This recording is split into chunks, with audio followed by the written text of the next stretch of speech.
Nobody. No. Put Nobody. a nigga up. I put Nobody at myself all. up and I'd lose. You know what I mean? Oh, yeah, like, yeah. it's fucking K Reno. You know what I'm saying? Yeah. So at the end of the day, it just depends on who you like. But I think with Slim blowing up, Paul, you know what I'm saying? All of those, that whole Swisher House national run, it didn't put a stain on Houston lyricism, but it made people appreciate the culture more than the people who, you know, rap.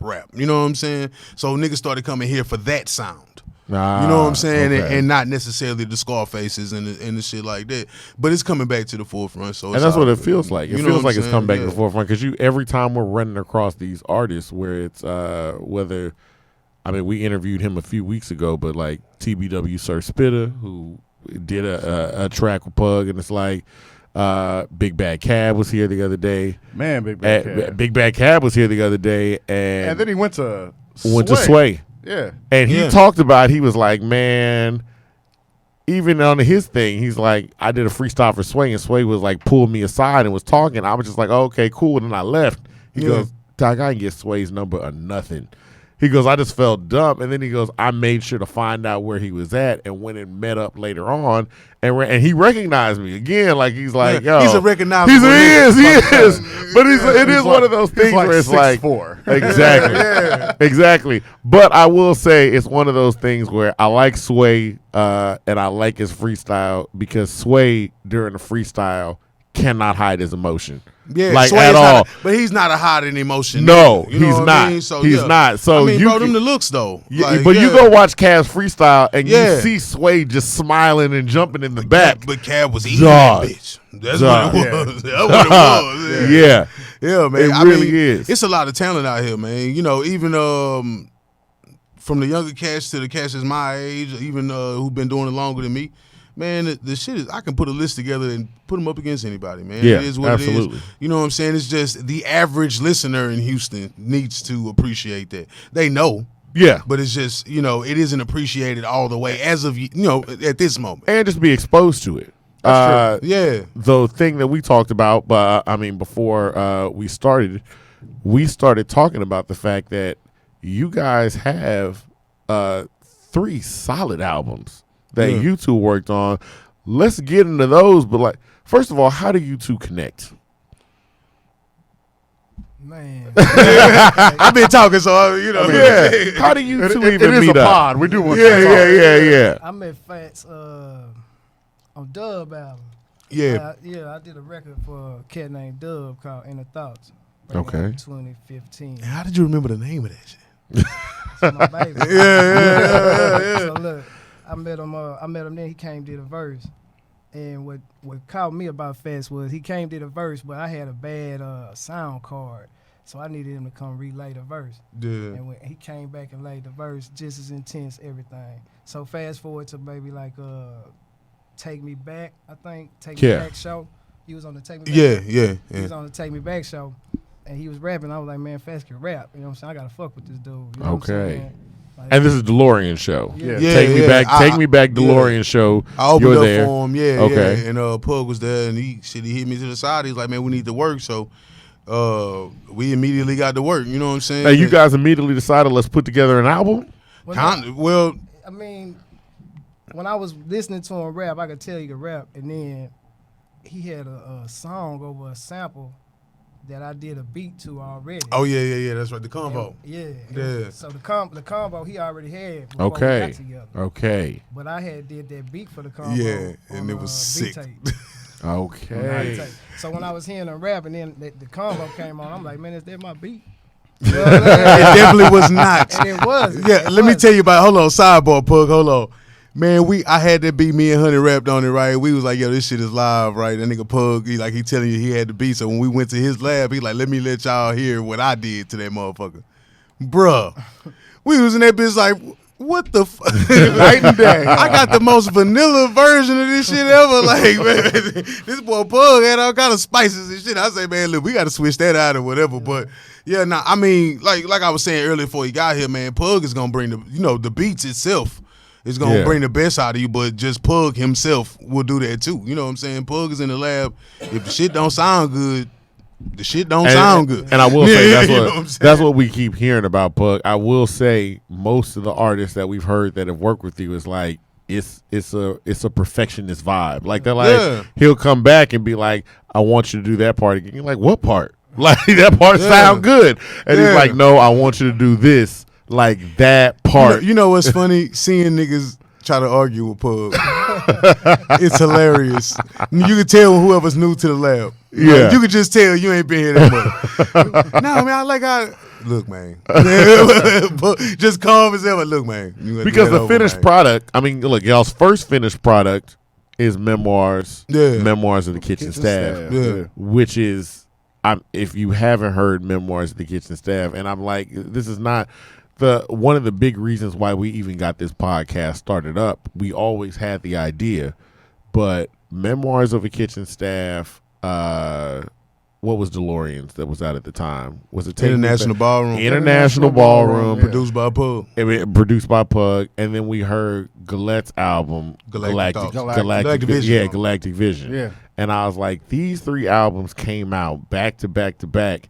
And I said, I'm not seeing enough people jamming this. Like, I said, I'm just not, because I said, y'all don't know. And then the thing was, when we would play it in the car, I said, any of those albums around anybody, I wouldn't even say nothing. After one song, people would be like, yo, who's that? Yeah. Who is that? Yeah. Who did that? I said, yo. That was 1, 3, and 5 in the Houston Press. Yeah. And that was the thing where, like, it was such a thing where I'm like, these are just solidly produced albums. So you guys get together, like, first of all, for Memoirs of a Kitchen Staff, like, what happens where y'all decide, yo, 1, let's produce the whole album, and 2, what are the thoughts behind that? Some of the intros, the sound bites. That's mostly Pug's genius. You know what I'm saying? The intros, the sound bites, and just all the background shit you hear the album. Like, Pug he's the type of nigga where the albums are movies. You know what I mean? Yes. So, you know, he puts it together like that. That's mostly him. Where I come in at is more so the concepts, you know what I'm saying, the way the records are put together as far as lyrically and shit like that. But a lot of it really is a joint 50-50 album as far as the input. You know what I'm saying? So, because even that soundbite of where they from the movie where they talk about the cook from Pearl Harbor. No, I'm not talking about that one. I'm talking about the cook where he's like, he ran up to the deck. So I was like, dang, they talking about, I said, that was the cook from the kitchen that ran up and defended the thing. I was like, did they develop a whole album around this concept? Like, I'm like, is this the thoughts that go into it? That's insane. I mean, like I say, that's Pug's genius, man. Pug will hit you and like, look, I need you to come through. I got some shit on my mind. And we stay so far away at that time. Hell, we even further now, but at that time, I couldn't really get there all the time. So, you know, he would just do shit and hit me like, what you think? You know what I'm saying? And I ain't never turned down anything Pug got going on. Yeah. You know what I mean? So you let a genius work. You know what I'm saying? So that's just what it is for me. So with Memoirs and Fatties, you know what I'm saying? The genius behind the album, everything that's going, the moving parts behind it, that's mostly Pug. You know what I'm saying? And then there are also these deep concepts. I mean, just starting on the first album, we got Memoirs, and I told you right after that where you have Note to Self. Yeah. That's a very deep, like, and these are concepts that you address throughout your albums. What are your, go ahead. I was just gonna say I was nervous as hell about putting out Note to Self. Yo, you know, really? I was wondering how you feel. So Note to Self, stripped down. Note to Self, and I don't know how to even say it. Like, one, you should listen to it, but 2, it's one of those things where I feel like it's a very religious. It's a questioning of religion. But I don't feel like it's sacrilegious at all. Yeah. I feel like it's definitely like, this is somebody that's like, yo, I believe in a concept. I believe in a power. I just don't believe in the power that y'all be talking about. Yeah, exactly. Like, that's it. Well, yeah, that's it. Okay. But you know, whenever you question in religion, or you know, and the way the questions that I asked, you know what I'm saying? Oh, absolutely. I was just afraid, you know what I'm saying, that people was gonna take it and go all the way left. And how did you feel people responded to it though? Oh man, the response to it is crazy. You know, it's just a lot of people feel the same way. First of all, that's what it was. Definitely. Yeah, that's really what it was. Yeah, but I felt like secondly, a lot of people. Even the people who don't who are devout Christians, Muslims or whatever, I try to be respectful of whatever everybody believes is, because at the end of the day, we don't really know. You know what I'm saying? That's a whole other topic. But, but even them, they appreciated the questions because it made them question stuff within their own self. Absolutely. You know what I'm saying? So they still believe what they believe, but it was strong enough to make them question. A lot of the times people believe in their religion so strong that they would never question it. Yeah. You know what I'm saying? So, it opened up a dialogue to certain people that I didn't think that it was going to happen like that. And you know what I'm saying? And even to harp on just how complete the albums are, because I like that there's a snippet from an old karate film or something in there. Whatever the snippet is where the guy is talking about somebody questioning God or whatever. He's like, you're going to take these ropes and you go. And I say, it's like you can almost feel I'm talking about something that people might deem as sacrilegious. It's like, oh, you're going to strike me down now?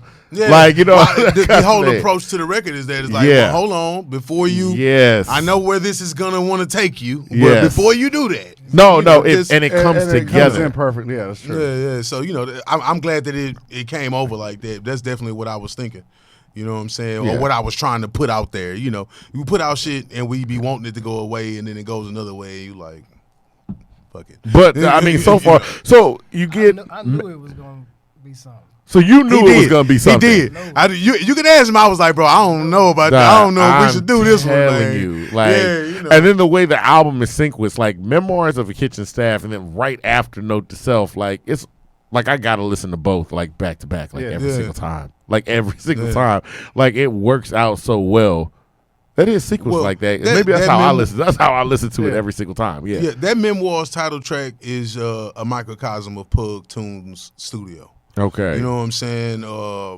Like you say, it's not only he pushes you, but who's in the room pushes you too. So when you writing your verse and you look over and it's Rob Gillette over here and it's D-Lo over here and it's Hot Peas in the corner, it's like, when it's time for you to rap, you better have some shit to say. You know what I'm saying? So that whole energy that we had that night, and every time you hear a posse cut over there, if it's more than one person on the record, there's an energy that came along with that. You know what I'm saying?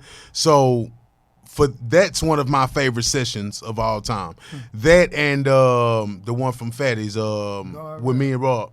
No, me, Rob, and D-Lo. Big Three. Big Three. Big Three. Speaking of, wait. Play, you know what? Because we just got to show this because I feel like it doesn't get highlighted enough. The Dwight Howard. Dwight Howard has been like, no, that was my thing. When this album, when Fatty's came out, I was looking and people were posting like about Dwight. I was like, what's going on? They're like, yo, Dwight's jamming Bigg Fatts. And then when this last album came out, Dwight was jamming Bigg Fatts. And it was literally, I saw people. He's jammed all three. He's jammed all, and it was one of those things where it was like, I saw people saying things like, because Big Three is a hard song. It really and is. people was tagging Ice Cube like, yo, you need this put Big Three. We're actually still trying to get that, so. It has to happen. Do we have Dwight up there? So this is Dwight. This is actually Dwight working out the table manner. Yeah. This is Dwight working out the table manner. But it is a thing where it's like, you have, I know when your album came out, Memoirs, when they were first talking, I think Dwight did something with that. And it was somebody else. When International came out, there was a boxer that was pubbing out DeLorean. Yeah. So I was like, Doug, people are listening. Like, for real, people are listening for real. And they're like, yo, you need to hear this music. Yeah, I mean, Dwight's not the only one. He's the only one that has been so public with. Yeah. You know what I mean? But I actually, I had an NFL player, reach out and, you know what I mean? Oh, yeah. Yeah, from the Tennessee Titans. Oh, absolutely. And, celebrities are watching probably because of Dwight, so I appreciate him for that. No, that's how it starts. That's how it starts. You got to get the look. Yeah, people are definitely reaching out and showing love, man. It's just about consistency at this point. So, yeah, you get the eyes, you got to do something with them. So that's where we're at right now. You know what I'm saying? But, he shows love, man. He not only plays the album, but he goes live for like hours playing the album. Yeah. You know what I mean? So that's I've been at work and had to plug my phone up from people. Where you at? I'm sending emails, fool. That's what's crazy when we talked earlier about the change and the evolution of time where it's like people are now texting and sending out things because a celebrity went live. It's no longer the radio. The radio is great, but it's also like, I don't know I do know what you be more excited about. Your song getting played on the radio or LeBron playing your song during this live? I've already spoken on this. So what did you say? I said if LeBron go live playing my album, I quit my job. That's what it is. I'm walking out. That's what it is. That's all the sign you need. It's time and LeBron to go. literally will play your album, tag you, make sure everybody knows. That's such a look. That's all it would take, though. Yeah. You know what I mean? Somebody of that influence. Yes. You know what I'm saying? Like Rihanna. Jay, LeBron. People of that stratosphere, like, world, global talent. Yeah.